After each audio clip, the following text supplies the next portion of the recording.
Yo, YouTube, what's up with your boy? Sports and Fitness Rants. I'm back, guys. Click that like button. Subscribe to my channel.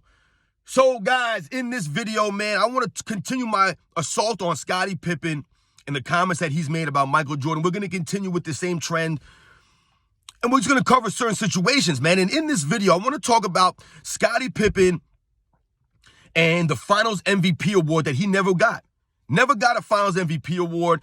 And I want to talk about that real quick, man, because, you know, with Scottie Pippen's recent comments and people jumping on the Scottie Pippen bandwagon and, you know, a lot of these things, I feel as if, you know, people really believe, or Scottie Pippen really believes, that he had a greater profound impact on Michael Jordan winning than he really wants to admit. And that we all know the truth. So when you think about something like the Finals MVP award, that's an indicator that you were the X factor for your team, right? You were the player that stepped up when maybe your team was going to lose and maybe the main star didn't play up to level and they needed you to raise your level of play. And you raised your level of play and you were the reason why your team won the finals. That, to me, is the epitome of the Finals MVP award, which is why they have a Finals MVP to recognize these players' performances.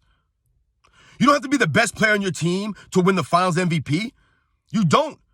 Right? There's been several instances in the NBA Finals that the best or the quote-unquote best player didn't win a Finals MVP award, right? We think about James Worthy in 1988. We think about Tony Parker in 2007. We think about Cedric Maxwell in 1981. We think about Chauncey Billups maybe, right, in 2004. You know, we think about some of these situations. We think about Andre Iguodala more recently in 2015.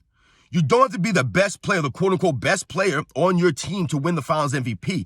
You have to be the most impactful player of that Finals, right? Stepping up, raising your level of play. Without you raising your play, your team would have lost the Finals. That's what the Finals MVP is about. So when we think about it that way, and we think about Scottie Pippen playing in 6 finals, NBA Finals with Michael Jordan, and we have to think about Scottie Pippen never winning a Finals MVP and what that really means. Does that say more about Scottie Pippen, or does that say more about Michael Jordan? And I think it's a little bit of both, guys. It's a little bit of both. I think it's equally 50-50. Because in this video, I was going to talk about, you know, how it pertains to Scottie Pippen. Because, like I just mentioned, guys, you don't have to be the best player on the team to win a Finals MVP. But when we look at the Chicago Bulls winning 6 championships in the 90s, right, 2 3-peats, guys, you have to first think about the Bulls never going to a Game 7, right? Chicago Bulls were never pushed to a Game 7, right? That has a large part to do with Michael Jordan's excellence in Game 6s, right? And close out games in the finals. Michael Jordan is excellent. I've done a video on that, guys. You should check it out.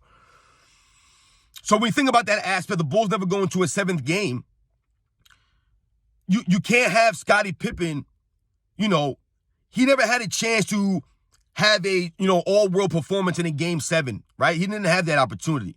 So what did Scottie Pippen essentially have to do? What Scottie Pippen needed to do was to raise his level of play to a level where you have to clearly look at Scottie Pippen and be like, you know what? If Scottie Pippen didn't play this way, the Bulls would not have won the championship. That's how you have to think about it.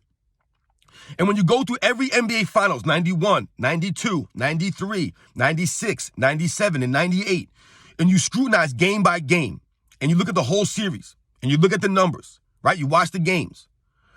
You cannot clearly say in any of those NBA Finals that Scottie Pippen was the Finals MVP. You cannot clearly state that Scottie Pippen was the X factor. You cannot clearly say that Scottie Pippen was the reason the Bulls won. If it wasn't for him, they would not have won. You can't say that in any of those finals. You just can't, guys.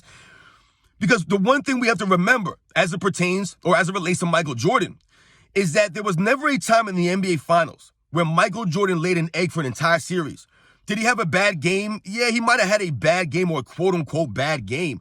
However, I've always told you guys, if Michael Jordan didn't shoot the ball well, if that's what we're calling a bad game, Michael Jordan not scoring 30 in the NBA Finals and having a low percentage, sometimes that was true.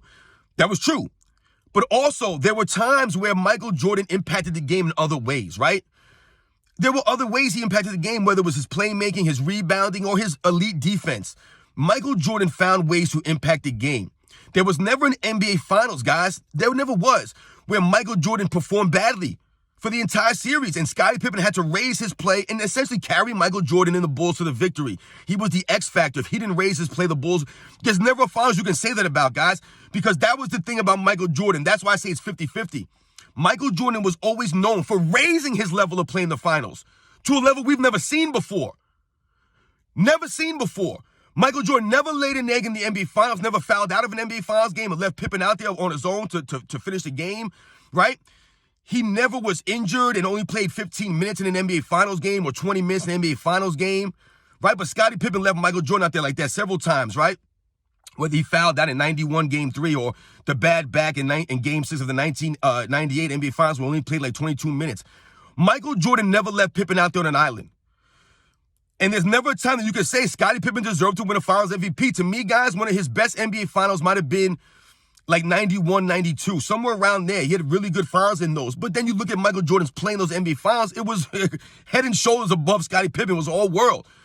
You know, if Michael Jordan if Scottie Pippen is averaging, 18 or 20 points in these finals games, Michael Jordan was averaging 30, 35, 40 points a game in these finals, man. Literally almost doubling Scottie Pippen's output, while also having a super high usage rate, not leading the Bulls in turnovers. I mean, just Michael Jordan's game was excellent in the NBA Finals. There was never an opportunity for Scottie Pippen to win an NBA Finals.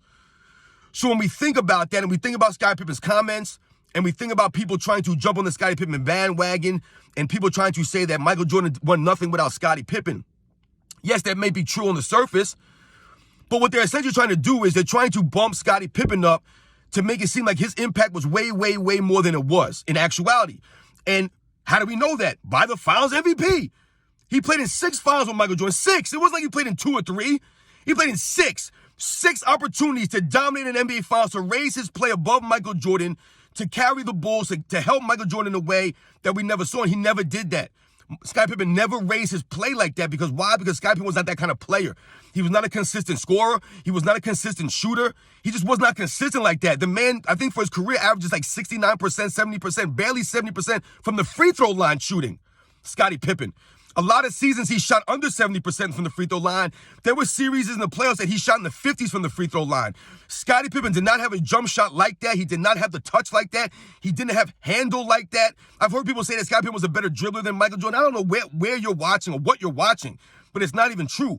When you think about the NBA Finals, they played in 6 NBA Finals together. Scottie Pippen led the Bulls in turnovers in 4 of them. 4 of them. While not being that high in usage as compared to Michael Jordan always had the ball in his hands, especially in crunch time, and rarely turned the ball over. Rarely.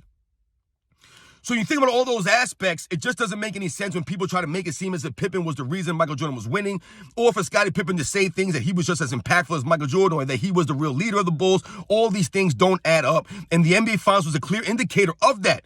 I've told you guys, other all-time greats have won Finals MVP playing with other all-time greats.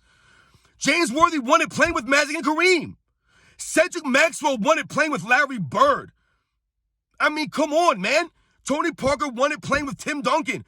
These are not guys that I mentioned. These are Larry Bird, Tim Duncan. I mean, my God, Iguodala won it playing with Steph Curry. So it wasn't like these guys won the Finals MVP playing with second-tier Hall of Famers. These were all first-tier Hall of Famers. Tim Duncans, Larry Birds, Steph Currys. I mean, are you kidding me right now? But they were able to win the Finals MVP. Scottie Pippen was never once able to capture a Finals MVP. Not even close, guys. It wasn't even a close vote any of those years, man. It wasn't.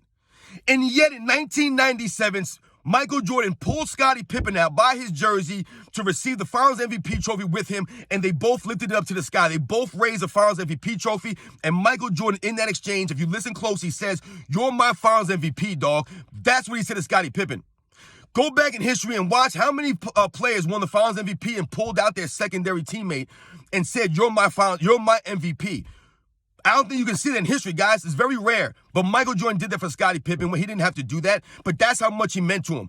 Michael Jordan always gave Pippen his just due. Like I always tell you guys, he always gave him his just due. And Scottie Pippen played in six finals with Michael Jordan, never once sniffed an Finals MVP. That goes to Michael Jordan's greatness, and that goes to show that Scottie Pippen was not as impactful or as important as we're trying to make it seem.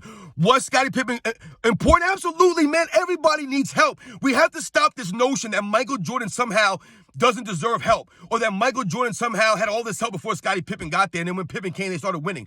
Michael Jordan, literally, Scottie Pippen was his only big-time help in his entire career.